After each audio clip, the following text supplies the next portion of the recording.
Good afternoon, Ren Yi. Welcome to the Journey podcast. Thanks for having me. It's a pleasure. Thank you so much for coming today. I think we've been wanting to have you on the show for a while now. Maybe the first question that we want to start today's podcast is just take a step back before BurgerLab, right? Mm-hmm. What was life like before that?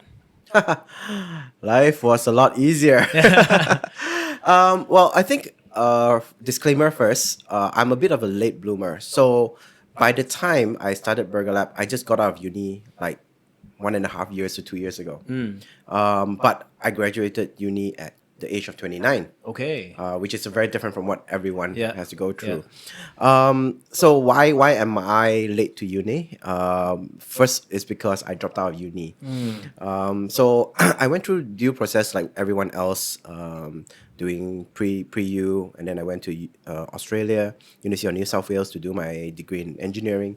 But after a year and a half, I was very lost, and I didn't know what to do, and I just dropped out of uni. So I came back, worked different jobs, just kind of to delay the inevitable. I just was lost.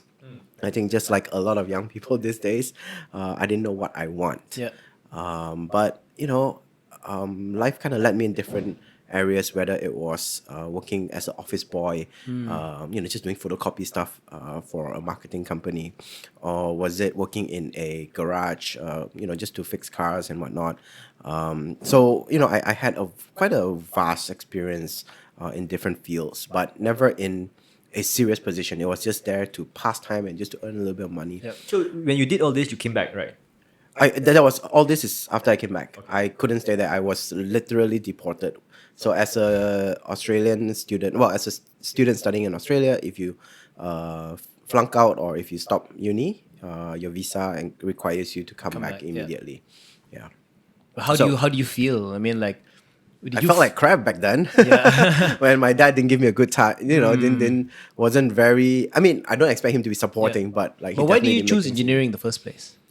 So this is definitely the tale of I think most Asian students, right?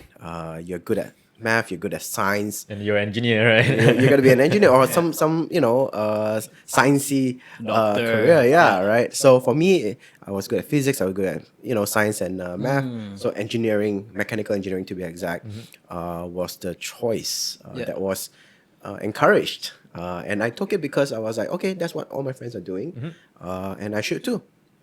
You know what? In hindsight, I believe that if you're out of SPM, come on and work a little bit. I think take a gap year. Or even out of college, if you did a pre-U, there shouldn't be a rush. Think about it. You're asking 18-year-old to decide what the heck they want to do for the rest of their life, right? I think that's insane. But this is part of the ecosystem where we need to churn manpower out into the corporate machinery, so that there's people coming out to work and continue produce. I don't know what you call it, but produce a workforce. Right? I think also it's like just the real competitiveness of like Asian people. I need to get a job first before all my friends. I need to finish studying before everyone else. There's no chill on that part. But we're all programmed to be that way. And all the A students are like, hey, I have a job secured. I have a this secured, before I even graduate. I took a very different path. I was more laid back. I was like, in fact, for my 3 years in mechanical engineering. So after all that work and whatnot, I decided, you know what? My dad is willing to support me to finish up my degree. So I finished it up in University of Nottingham. Okay. It was a 3-year...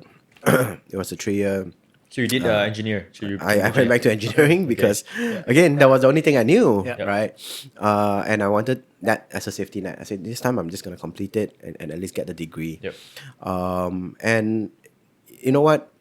During that period, as I was going through it, I felt the same again. I was like, wait, is this what I want to do?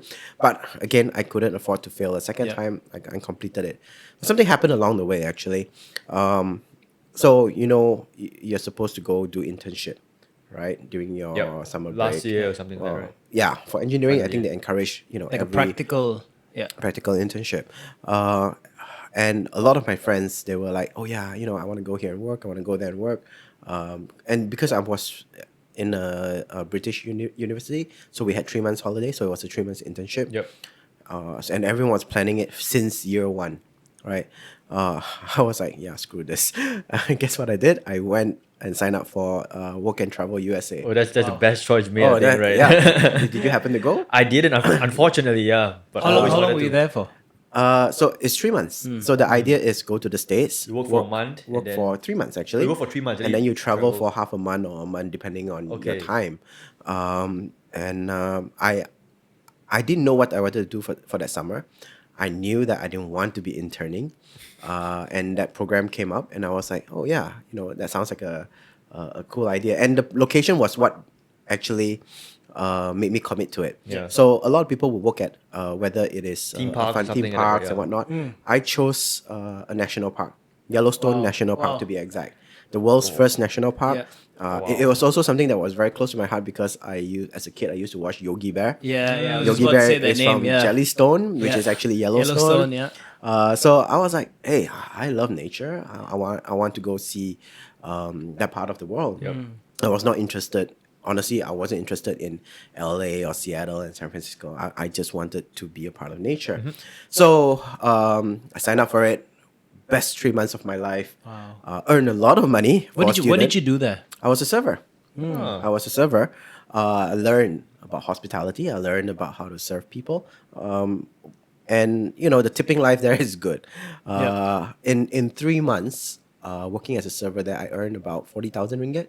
That's It's insane. Wow, that's It's insane. crazy. 3 months. Right. Wow. Yeah. But of course, I ended up being one of the better servers. Yep. I knew how to charm people. I knew how to talk to people. Is it because you were passionate about it? Like you found something that you liked?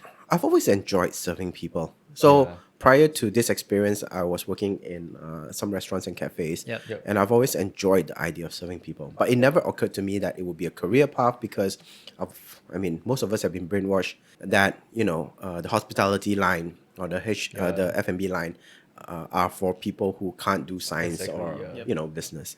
That's the unfortunate stereotype. So it never occurred to me that's what I want to do, but.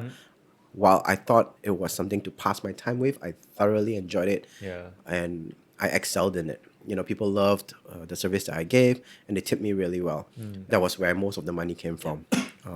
And coming back, I decided next year I want to do this again. Yeah. So for 3 years of my degree, instead of going for Every internship, year you went there. I went back to Yellowstone. Wow. I love the Again? park. Yes, I love the park. I love the job that I had because if I went back, I got back the old job because they loved you there. well, thankfully they did. But when you sign up for it for the first time, they actually give you like a dishwasher job and server assistant job. You don't get to earn the big bucks. But my first year there, I managed to climb up the Ladder. a little bit because I was well spoken, Yeah. thankfully, and so I went back, made good money, enjoyed the park, went hiking a lot, met a lot of girls, but it was the time of my life. Yep. But I also had a bit of a epiphany in that period. I think we all grew up in the city for the most part, and it's very hard to imagine having a 1 kilometer radius, or even a small radius where there's no human being around you. That feeling of that solitude. Yep. Right. And when you are in Yellowstone, while there are a lot of tourists, but there are a lot of backcountry trails where people don't go hike. Right. So I love the idea of going hiking alone. And I know if I walk a mile in, which is Yep. about 1.6 km, there's no one else but me and nature. How did that make you feel? Like what kind of realization did you So get that's from it? that's the thing. Yeah. So we would camp there. I would watch the stars. I would watch the Milky Way. There's no light pollution. It's just gorgeous every night. And my realization was, I am nothing. We are all nothing. We're just a speck, It's like a tiny dot. less than a tiny Yeah. dot, insignificant. And that's when I realized, you know what? I only have this one life. I should do what I want. Yeah. Screw what everyone else says. Screw what society dictates. You have to follow this path and whatnot. Because by the time I was going through uni, the second round, I was a very depressed person. Not clinically, depressed, but I was upset. I was upset with my life. I see my friends; they're already in the, climbing the corporate ladders, so they were doing well for them, and I was like, why am I still here? I'm still lost, right? But then I realized that didn't matter at all. In the grand Exactly. scheme of things, it did not matter. Yeah. I kind of like what you mentioned at the start. When you told, as an advice to not go into university, to actually go and work, go explore yourself, and you did that, right? Instead of going for internship, you went to America. You did what you love, and you kind of realized that is something that you love doing, right? Yep. I think a lot of people nowadays in society, right, they always follow this one path, like it's Because laid you are out for afraid you. of losing out. Exactly. If I lose a year Exactly. out, right? I'll be behind my I'll be friends. behind. Yeah. But then you came to a realization that it doesn't matter at all. It doesn't matter. It can be the truth Yeah. that you can be behind, but who cares? If you don't care, nobody else cares. In the grand Nobody scheme of else, things, it doesn't matter. It doesn't matter. Yeah. So after the 3 years, I came back, graduated, and decided that I didn't want to be an engineer. Didn't tell my dad that. How did that? Yeah. How did your dad and your mom think So about that? for months, he's like, okay, are you looking for a job? Are you applying for jobs? And I lied. I was like, yeah, I'm applying. It's just, it's a tough market How old were out you there. when all of this was happening? This was 28, 29. You were 28, 29. Okay. Yeah, by the time I graduated. I at that time I started my second business. So my first business was actually in uni. I played ultimate frisbee. Any one of you here play ultimate? Yep. I've heard about it. Yeah. So I realized that there was no t-shirts that cater to frisbee players. Okay.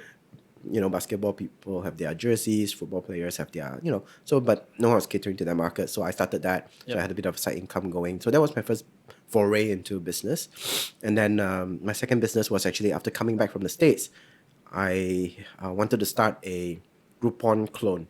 Oh, okay. So this was before anybody else was doing it. I already saw it in the States. Groupon was a big thing. I enjoyed the benefits of it. This was before Groupon was in Malaysia. Yes, this Yeah, was okay. before. And I roped together two friends and then say, hey, look, let's start this thing. It's a big thing in the States. Yeah. But it was my first taste of defeat and learning about not to underestimate how fast the tech industry can move. Because while we were planning, taking our time, building the website and whatnot, Joel. Joel came Yeah. and a bunch of other people Yeah. came through, Yeah. and with enough money, with enough speed, they took over the market. We didn't even last 3 months, right? So that was a very humbling experience, I would have to say. So then back to the drawing board.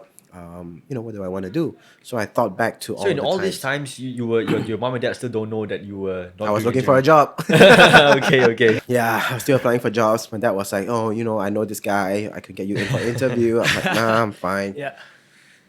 Then I thought back to, I was still insistent. I said, look, I'm going to give this one last try. This whole, do your own thing, one last try.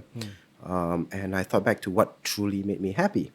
And it It was was the serving time people. in Yellowstone. No, I mean, yes, that was, but it was essentially down to me being able to serve people. Oh. Yeah. Food was my way of communicating with, or food was my way of giving service, of contributing. Because what I derive from the joy of service is the instantaneous joy that one gets. Yep. Okay, so I always tell this story. If you guys have done your research, you probably would have known this. When I was a primary school kid, when we are supposed to write karangan, who do we want to be when we grow up? I write all the typical answers, scientist, engineer, Yeah. doctor. But the most truthful answer that I ever wanted to give was to be a clown. Wow. Yeah. Because you wanted to see the instant joy in everyone's I wanted faces. to give joy. I didn't know that as a kid. I just knew, hey, a clown is cool. Yeah. Yeah. Right? And did you ever tell that to like any of your teachers or stuff? No. No. In fact, there's another fun fact, while I was in Australia, Yeah. I joined Circus Sock, Oh. Circus Society, Yeah. where we learned to juggle and do face paint and breathe okay. fire. Wow. Yeah, that was like still, part of the calling. Yeah. But I realized that, I could give joy in other manners. So Yeah. when I was serving coffee to people, making good food for people, there was that same delivery. That sense of fulfillment as well. Yeah, when someone eat it Yeah. and they go like, oh wow, this is great. And I think it's great that we're Malaysians, because in Malaysia, when we're unhappy, when we have a Yes. bad day, what do? We go eat good food. Yeah. Yeah. Right? It heals the soul. Exactly. So that resonated, and I realized, hey, F&B is what I have always been great at. But I refuse to see it because I saw it as Different. below me, beneath me at that point in time. Yeah. Because I was programmed to think like that. Yeah. But once I committed to it, once I thought that, hey, look, this is something that I'm good at, I can make a career out of it. And then we went all out. So I gathered Chow Meng and Wicket and say, hey, look, I have this idea. But why burgers though? Yeah. It was the easiest thing to cook.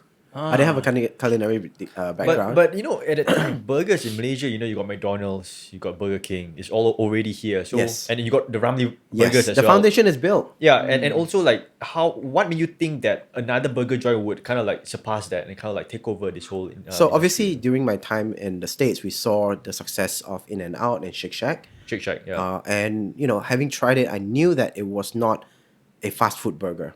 Yep. It was fast food. I mean, the A bit of definition of gourmet in burger. it as well. But it was, again, I don't know if gourmet is the right word to describe it. I think it's very atasy and Yeah. it's not, you know, I think it's just a well-made product. How do I describe? You know, if there is when, so McDonald's burgers, I think I like eating. I still order it occasionally. Nothing wrong with it, but you know, there's no love. There's no care. There's no care. How you make the product. Yeah. Right. But in Shake Shack, in In-N-Out, at least when I was there, I could tell there was a difference in how they made the product. Their philosophy, their business culture. I read up about it. I was like, wait, it's just a burger. Yeah. But why do they give so much shit about it? Right? Can I swear on this? Yeah. podcast, Go right? ahead, Why do they man. give so Go much ahead. shit about it? Right? So that was when I realized, hey, look, in Malaysia, we love our burgers. But we always associate it with as junk food, Yep. right? As fast food, right? No one else is doing something beyond that. So there was that market gap. And actually, there was another brand that gave me confidence to do what we did. It was Cao Cao Burger. Cow burger. Do you guys remember them? No. So they were huge somewhere in 2011. Yep. They were street burgers, but thick homemade patties. To be fair, the patties, if you think about it, right now that I think about it, it's not that great, but it was definitely a far cry from what Ramly is, right? So it's thick, it's juicy, and the way they do it is it's double, triple, quadruple patty, and there were lines for it. That gave me confidence. Because people that- had never seen that in Yes. Malaysia. So, but it was a street burger still at that time. So they were the first to sell street burgers at 15 ringgit. Oh. But it was like a triple patty, lah, Okay. right? and that- this was back in what, 2011. 2011? 2011. And that told me that, wait a minute, if they can do that for street burgers, In Malaysia. I can Yeah. do something else for McDonald's and Burger King, which is go one step up, right? And that aligned with the philosophy that I saw in In-N-Out and Shake Shake Shack. Shack. So we built our own, In-N-Out and Shake Shack. And we started, I think, January 2012, where we rented our friend's cafe just to do some testing. Yeah. It's Red Bean Bag Cafe. And, they were very accommodating. In fact, they allowed us to use their kitchen and ingredients for 100 ringgit a day only. Oh, Wow. It was like a friend price, lah, right? Yeah. So we rented for 10 times. We invited friends, family to come and try. And every time we recorded down, the process, what people thought of Yeah. it. And over time, using our scientific method, we improved on it. By the 8th iteration, we had a product that people were like, wow, this is really good. This is not any burger that I've ever had. So Yeah. this was only the patty, or do you also The whole burger. The whole burger. Yeah, Okay. Was, the this, whole- was this also the famous charcoal bun? That's when, yes, the 8th session was when the charcoal bun was invented. Wow. To be fair, we worked on the flavor first. The Yeah. charcoal bun was something that we wanted as a differentiation. To be fair, it's a gimmick. It doesn't take... Look, the original recipe is actually a potato bun. Yeah. Okay? And when we changed it to charcoal, we just added a little bit of charcoal powder. Texture didn't change, taste didn't change. But the reaction changed. Wow. Yeah. What is The this? colour, Oh my yeah. god, this is better than the one. Yeah. Because we had friends that came, consecutively on Yeah. different nights. This is better than the last one. We're like, It's the same thing. it's the same thing. Yeah. But we knew there was this so-called X factor. You know how in Yes, life they say you yes, need yes. that X factor? So we found that accidentally. And as they say, the rest is history.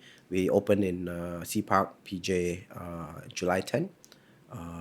And, you know, How did you react to the response? I mean, like, I know the first few months you guys opened, it was crazy. first 1 year, in Yeah. fact. Yeah. Was it something that you expected? We wished it was Yeah. something like that, and we got more than what we wished for. Yeah. Another brand that we looked up to, and not ironically, but in the end we became friends, is actually Jimmy from Snowflake. Snowflake. Back in the day, Snowflake had long queues every day. And we were like, oh, we want to be a business like that. And Malaysians do respond to food well. Now, we didn't plan for it to happen. We just hoped that it happened. So what happened was when we opened, we had... we didn't know that he was there, but our third customer of the day, on our first day, was Sean from Eat Drink KL.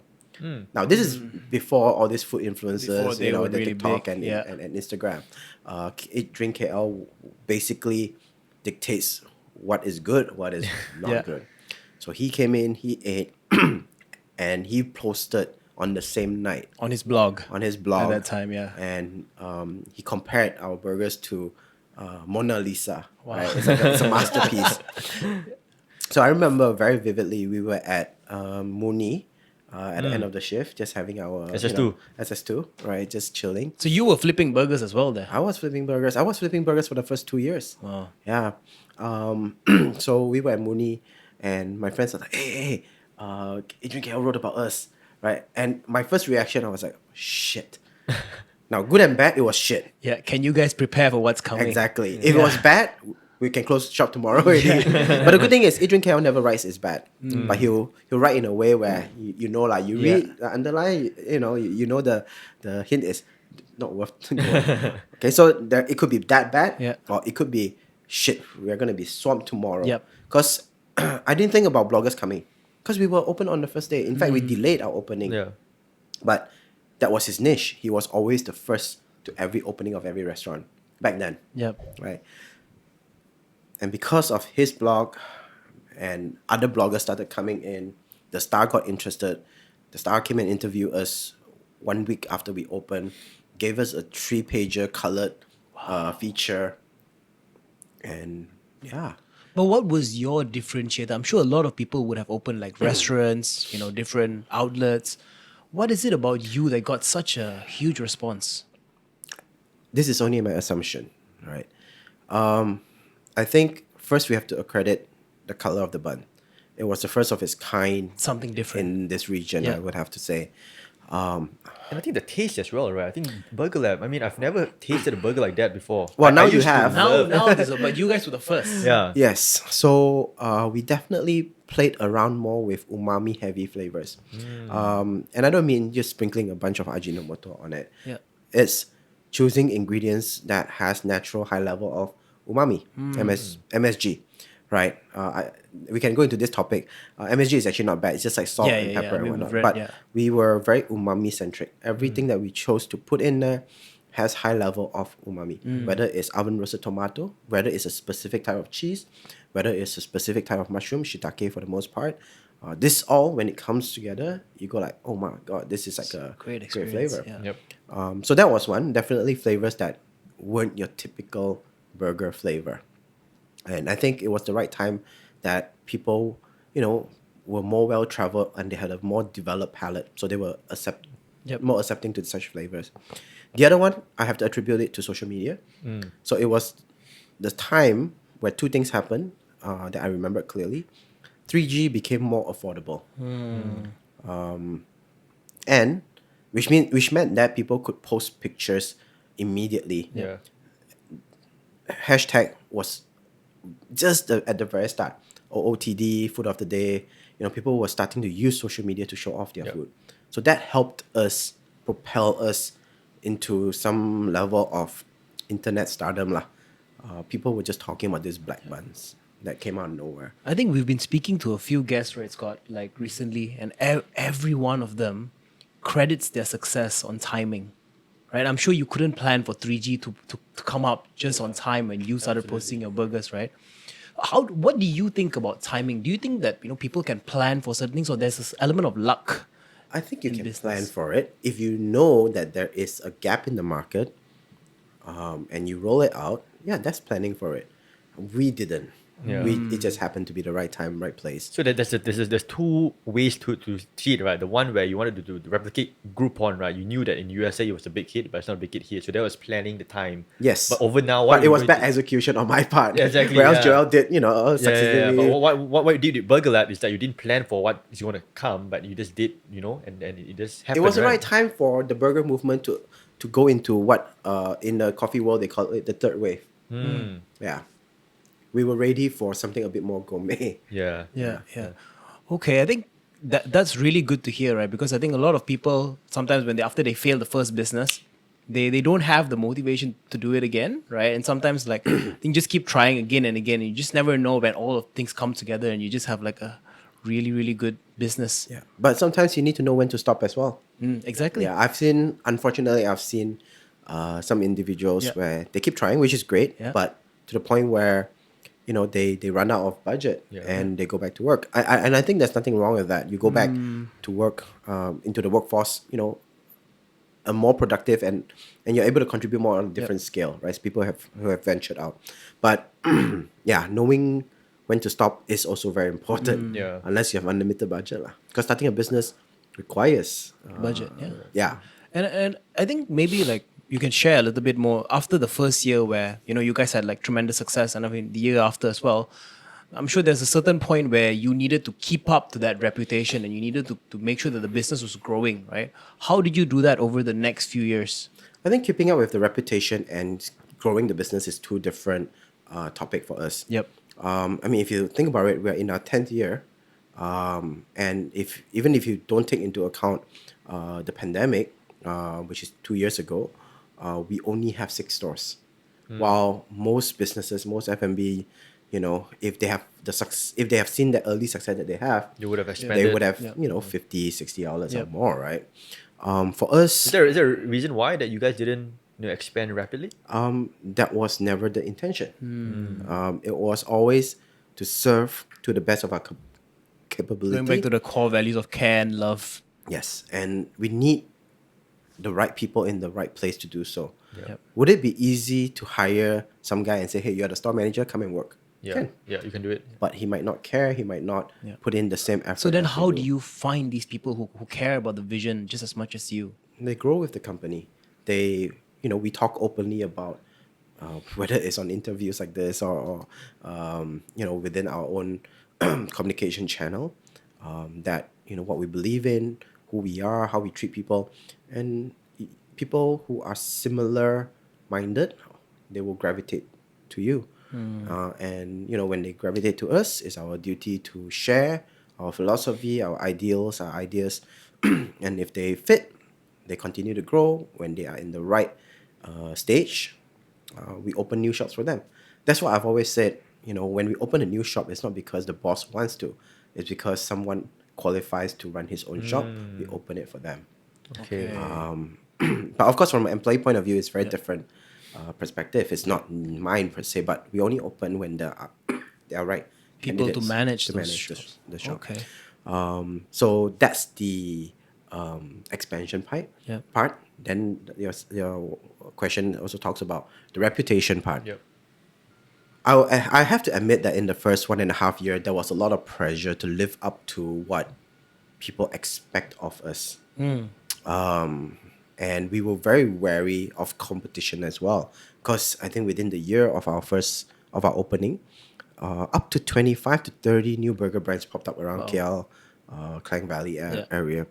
And I went to almost all of them. Just out of fear that, what if someone else do it better than us? Yeah.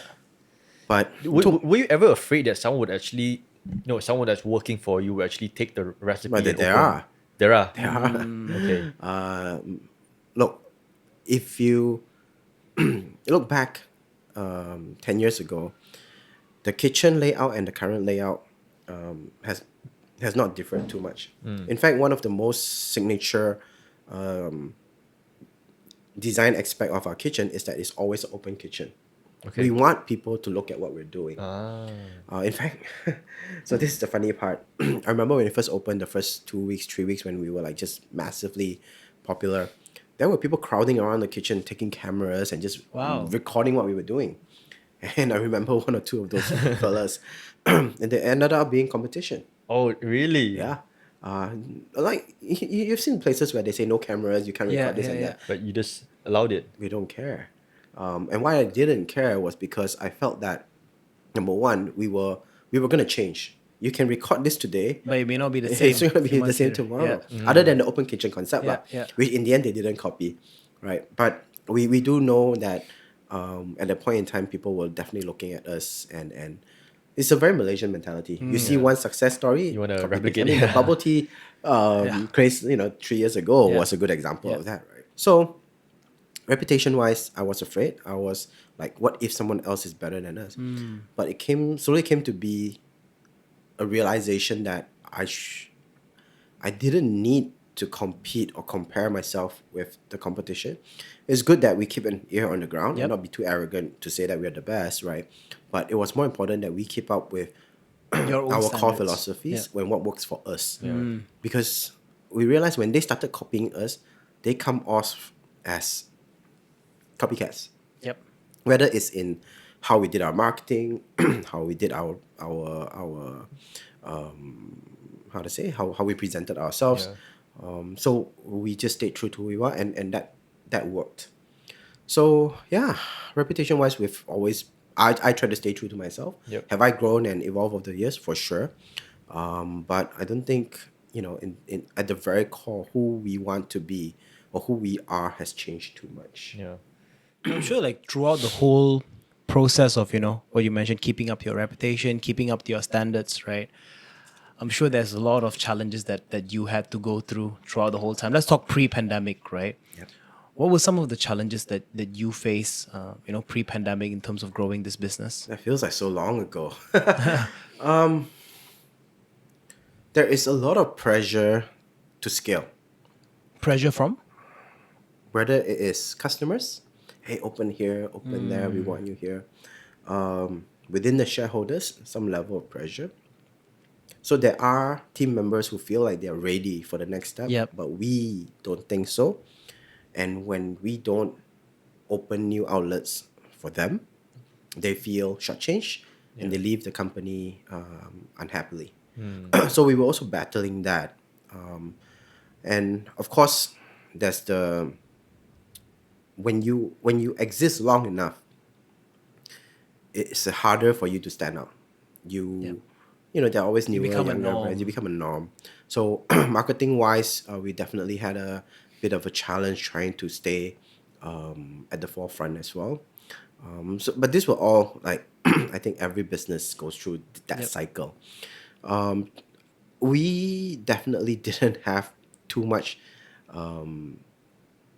struggles. I would have to say pre-pandemic, except for that 1 year. Now it hit me. Yep. The GST year. We almost went broke that year. Wow. Just because of a change in tax system. Two things. The ringgit weakened significantly Yeah. during that period, and GST came, and we made a stupid pledge. Well, I made a stupid pledge. To not charge your customers. then. Yes. How generous. It How was did that a- impact It you? was a let's be the people's hero Yeah. kind of campaign. It wasn't a campaign. It was just like, hey, I think based on the math that we You understand. could take it on. Yeah. So we committed to it, and then I think a few months down the road, the ringgit weakened, and we import a lot of ingredients. So cost went up, Yep. and that's when we were like, oh yeah, that's dipping into. So that was a bit of a struggle. So we have to restructure our business and reprice things, and Yeah. so that was that. But for the most part, other than usual business growth issues, Yeah. which is not too big of a thing. There's not much that I can share about pre-pandemic. But you want to talk about pandemic? Oh man, I've got lots of Would love stories. to like get into that because I think like business growth is stressful as well, but it's a kind of stress where you know that you're growing, you know everything's still gonna be okay, and then there's a different type of stress where you don't know if you can survive. Yes, when it's not in your control. Yeah, Especially when the pandemic struck, right? yeah. But the thing is, the way we viewed the pandemic from day one was everyone is playing on a level playing field. So whatever that was What were happening. your first thoughts when they announced the lockdown? Like your first reaction when you heard the news? We knew it was coming because we saw China doing it. So we were already on alert somewhere in January. Wow, that's quite early. I mean, we all first heard about it in December. I believe. December, yeah. But January was when, hey, look, this shit is getting Getting real. real, yeah. And the question was, when do we get locked down? And we, as a brand, started taking more precaution and actually using our platform to educate in February. We started talking about sanitizing your hands, washing your hands. We talk about how we sanitize the doors and all those. We always started doing that before, March 18. So we wanted to be the champion of the people again, but this time in terms of safety and health. So in terms of mental preparedness, we knew that the worst was coming. But what was the worst? We didn't know. We just know that shit is brewing. Because we spoke to a lot of people and they were like, "Oh, pandemic, just 2 weeks, and then everything was back to normal." Oh yeah, right? of course. We had that as well. Yeah. Like we were like, oh, how long is it gonna be? At most 3 months. My preparation was 3 months. Okay. At most. But to your question of when it first came, we didn't know what to expect. All we knew was we were gonna brace for it. Yeah. I told the team, we're gonna be very flexible. We're gonna be very agile. There's gonna be a lot of changes. You're gonna hear me making decisions, on a weekly basis. It turns out to be on a daily basis to address what's to come. Yeah. And I think that kind of got them ready. And the good thing is, over the years, BurgerLab has always been a company where our SOP is always changing. We have a habit of, okay, we find a new. You guys are very nimble. We're very nimble. So in a way, it's ingrained within the team. So March 18 came. All we knew was essential services are allowed to be open. We didn't even know if we were essential service. Because to me, essential service is like, I don't know, Food. top five, Yeah. like economy rice and whatnot, right? Some cheap stuff like my burgers are considered luxury luxury. products. It's not essential, but all F&B is essential. So okay, we can stay open. So first thing we asked was because people were finding it hard to travel at that time.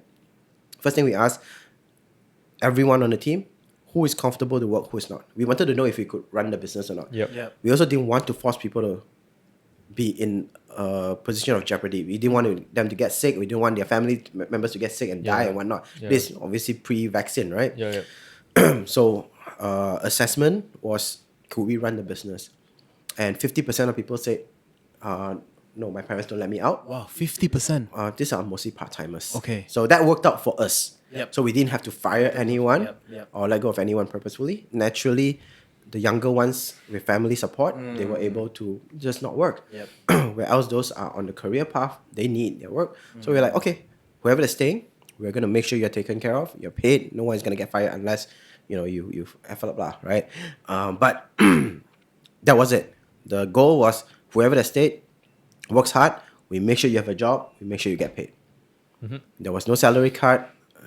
No one got fired. Only 2% got fired throughout the whole 2 years, but that was because they did other stupid stuff. Yep. And yeah, week by week, month by month, whatever the government decided the SOP was, we just So it adjusted. seems like BurgerLab wasn't much affected by the whole pandemic, or was there a chance? Well, BurgerLab wasn't affected. I was. Exactly. Yeah. So I think you work so hard to keep everyone's jobs without giving them pay cuts, right? But what kind of toll did it take on you?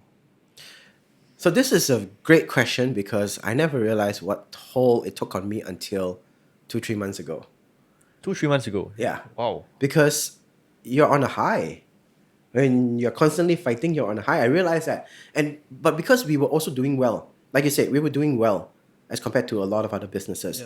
When I say well, it means that we weren't losing money.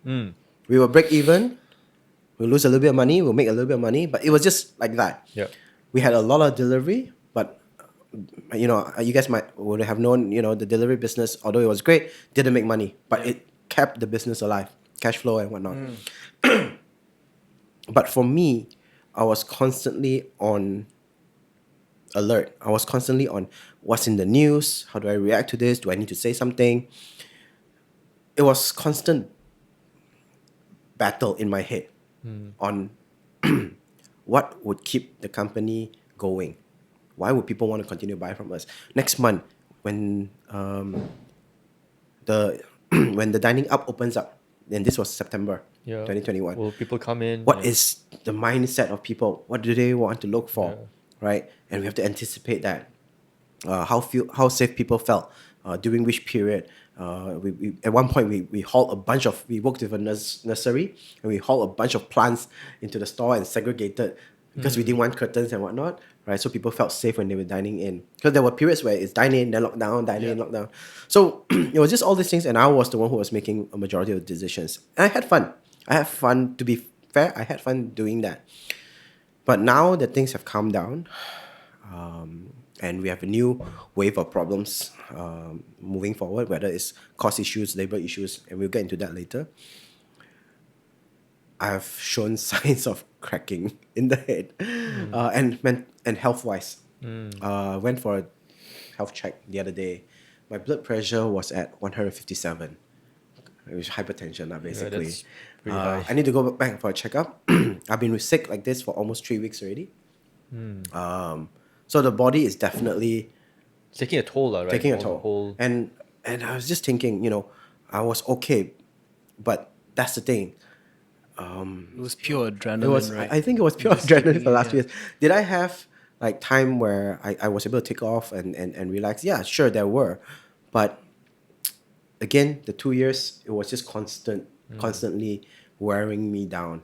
I'm okay now, but that's also because I recently resigned. Oh, what? You resigned from So I'm having problems with my shareholders. So I was very frustrated with them. I threw a letter at them. Said, "Look, it's not my problem anymore. You guys are making my life hard. Here, go figure it out." And I've said that I want to focus on my health. My team doesn't know this yet, but I'm still around. I mean, I'm still helping them fix stuff and this and that. But So when is your last day? 2 weeks ago, Really? it was like on the spot. I said, "No, I'm not even giving a 1 month notice. Yeah. I'm worn out. I'm tired. Yeah, here's the letter." But you know what? I still love the company. I think I'll come back somewhere down the road, but not under the current circumstances that we're in. Not the business side, but on the shareholder side. So shareholders, there were other issues. But what do you think are the mismatches from the shareholders' perspective and yours? Okay. So in the midst and in the heights of the pandemic, I had a disagreement with one of my partners. I won't go into the specifics. Yep. I think we don't need to air all the tea laundry. Yeah. We had a disagreement, and he decided, okay, rage quit. I'm selling my shares. He wanted to sell his shares. Okay. And along with him, he took 2 other partners, smaller partners. Not a big issue. In fact, if you're not interested, then that's fine. But then the problem started coming in, whereby they wanted to sell. So under normal circumstances, we would have the first right of refusal to buy his shares. But he asked for an astronomical number, which we couldn't afford. So then he has to go outside and find a buyer. And that process dragged on. Okay. So right now, I want to do certain things for the business. I want to make certain decisions for the business, but it's all a stalemate. I can't do anything. So you're trying to save the business. We're trying to save the business, but hey, I have this proposal. I need to spend this money, or I need to do this. Nope. And we also came into a position where, so we have a new halal central kitchen that we were building, and he had to be halted because we weren't hitting the sales target for December, January, February, the most recent months, and we were making losses. So we have to halt that project. And I said, look, we need to pump in money. This new kitchen needs to come, needs to work, needs to come into function. so that we can solve some of the problems we have currently, right? But they were like, no, we don't want to touch it. We just want to sell the business. So stalemate. So I've been on stalemate for a very long time, and that's where the frustration comes in. Yeah. So What was a tipping point for you? I'm sure there was one. Like, there was one moment where you felt like you just couldn't take it anymore, and that letter went out. What was the tipping point for you? number one was my health. I went to the doctor. Doctor said you're too stressed out. You're gonna crash soon. So I knew that that was number one.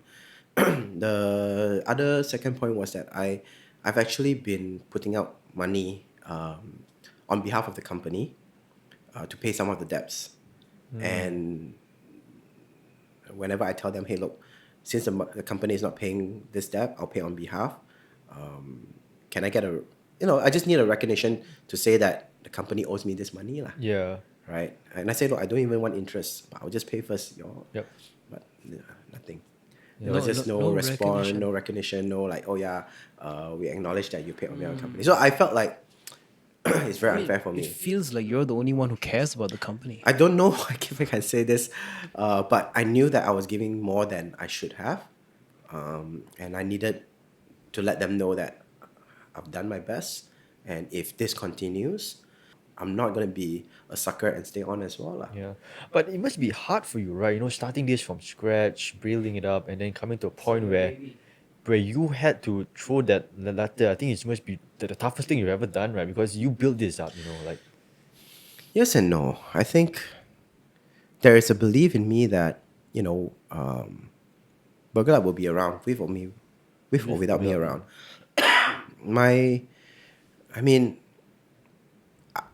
I don't believe that I'm going to be the one that runs it, forever and ever. I hope the team and whoever that comes in is able to take care of the brand. And I should be building a business that should be resilient without me. Yep. So I'm not giving up on the company. I'm giving up on the partnership, which is two different things. But how do you then still stay involved in the company when you've left the partnership? So this is where the tricky part is. Again, I don't know if they're going to listen to this or not. For me, it's more symbolism. I still go to work, but with less stress.